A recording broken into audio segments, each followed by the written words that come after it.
Information tonight about the federal government's plan to charge victims a disaster deductible. Today, an El Paso County commissioner testified at a congressional hearing, sharing her concerns about FEMA's plan to require victims pay to get disaster assistance.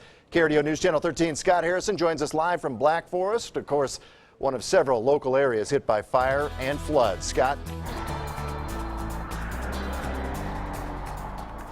Well, guys, this deductible, just to be clear, would not be charged to individual homeowners or victims, but to communities, local governments. Now, FEMA says it is considering this idea because Congress and other groups want to lower the often staggering cost of disaster response.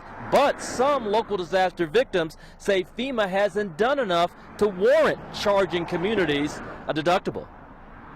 It's been almost 3 years, but it seems like yesterday to the Guthries. They remember floodwaters rushing down Cheyenne Creek in southwest Colorado Springs. Essentially, the water was 11 feet higher than it is right now. The flood destroyed the Guthries patio. They still haven't rebuilt it, and they say FEMA didn't do everything it promised to make repairs. That's why they're skeptical about the agency's need for a disaster deductible.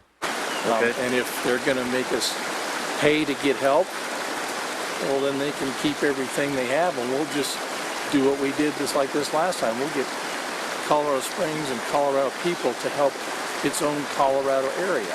A FEMA spokesman tells us that this proposal is not designed to reduce the amount of assistance to local governments and flood victims. However, Commissioner Sallie Clark is concerned about exactly that.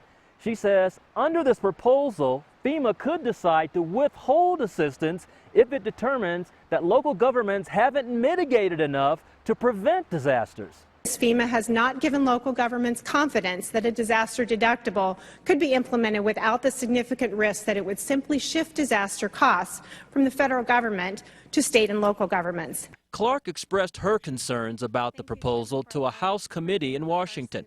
She's not sure it's needed, and neither are the Guthries. Isn't federal relief. It's not federal insurance deductible relief. And today, FEMA says it does not agree with one suggestion that Washington should declare fewer disasters as a way to cut costs. FEMA says it only wants to help states prepare for and prevent disasters before they happen. We're live in Black Forest. Scott Harrison, KRDO News Channel 13. More